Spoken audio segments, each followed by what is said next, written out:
wrappings, presents,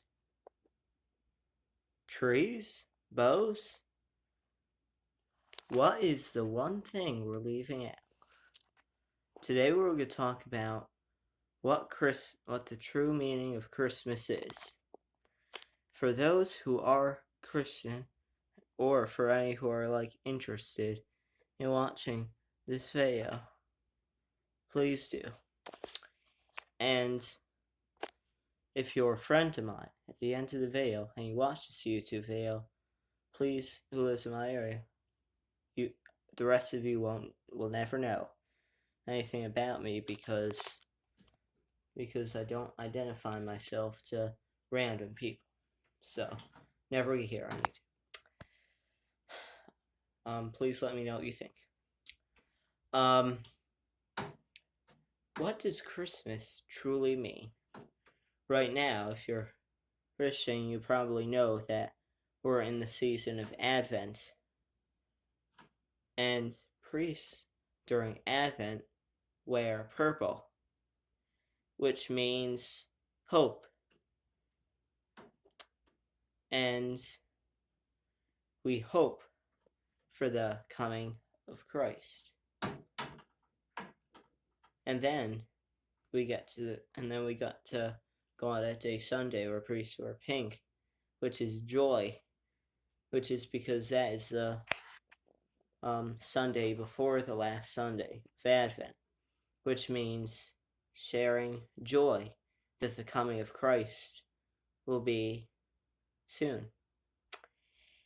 What is the true meaning of Christmas, though? At the beginning, I mentioned everything, but the one thing we left out was Jesus. The reason why I'm getting to this is because it's okay to decorate and stuff and have presents and spend family time.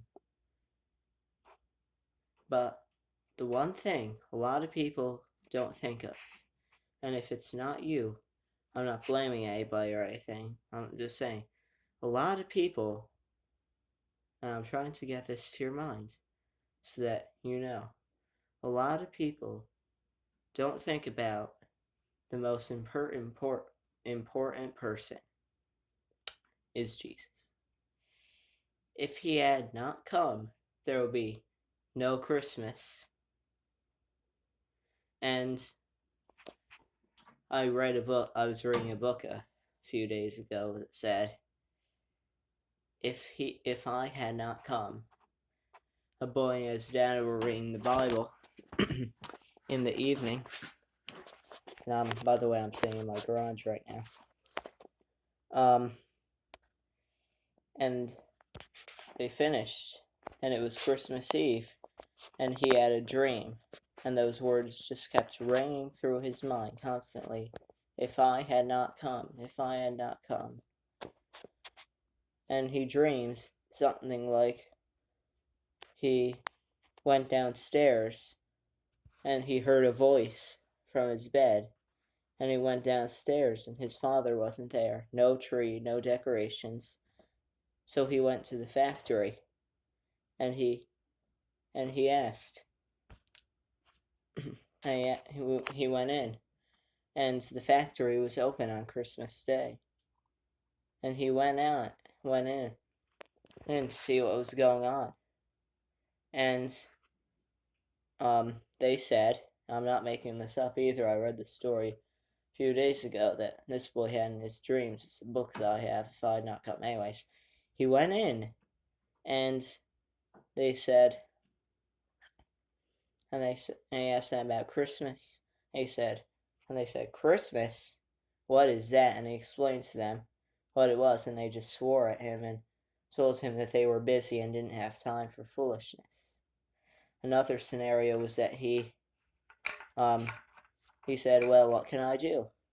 And he decided to go to the local children's home where the school had donated projects.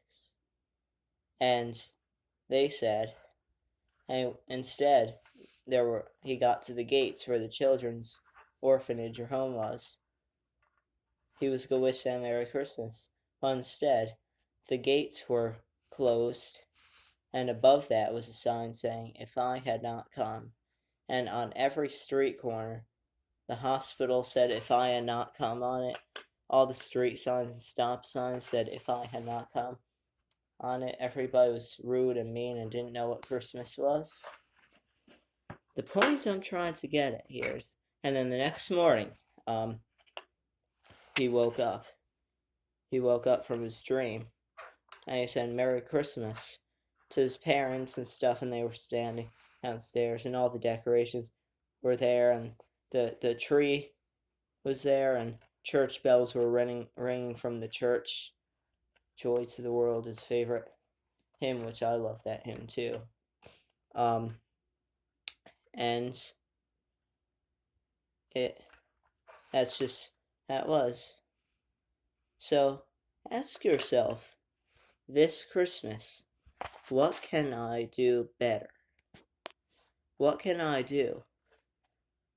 And think of those words. If Jesus hadn't came, things would not be the same. We wouldn't have the life that we are having right now.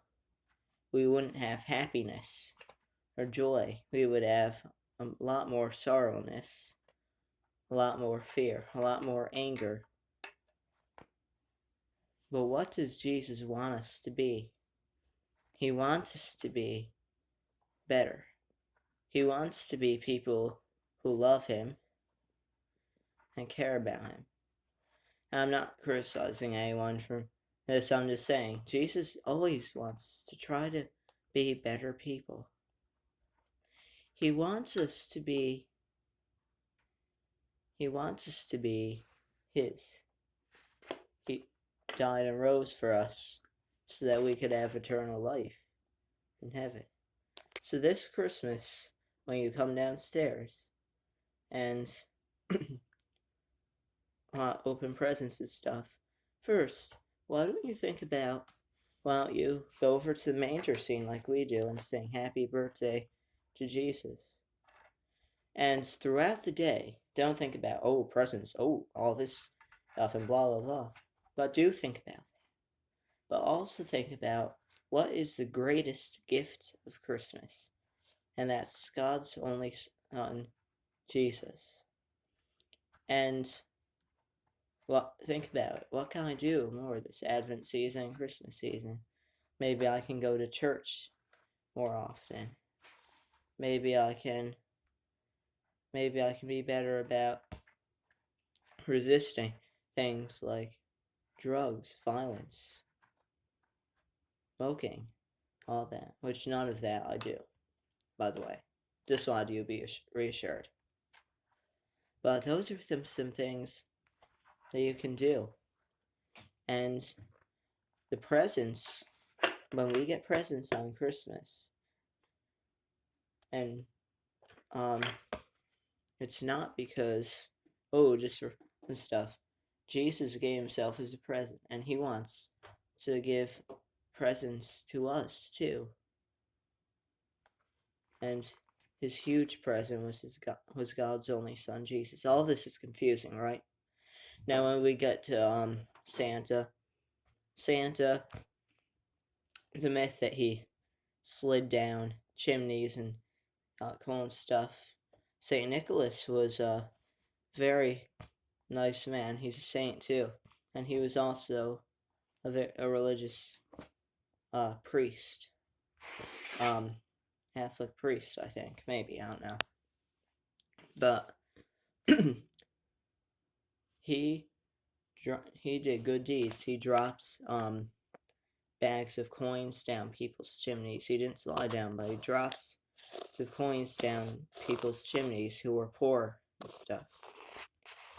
And he did many good things. And Jesus wants us to be Santa for other people. He wants us to do good things and help other people. So think about it. Think of that one more time. What can I do this Christmas season? Maybe I can fix my attitude. Maybe I can work harder in school. Maybe I can pray more. Maybe I can go to church. Those are all some great ideas. And just know, the closer you are with God, the closer you are to heaven when you get older and the time comes where He calls you home. Just think about it. I hope everyone has a blessed and Merry Christmas, and please don't drive crazy. Please drive safely, and please be careful of other drivers out there too that will make bad choices and drive crazy. Mainly because they're under a lot of stress and pressure. I hope you guys have a very Merry Christmas. I'll talk to you before then. But just please think about that and keep things in mind. And like I said, if you're a friend of mine that's in touch with me regularly, you watch this video, please text me. Let me know what you think. Think about this, what I talked about. And if you're a stranger out in the world that I don't know, please just reflect over and reflect on what we talked about today. Thank you, everybody, for watching this. And please think about what's most important part of Christmas. Good night, everybody, and God bless.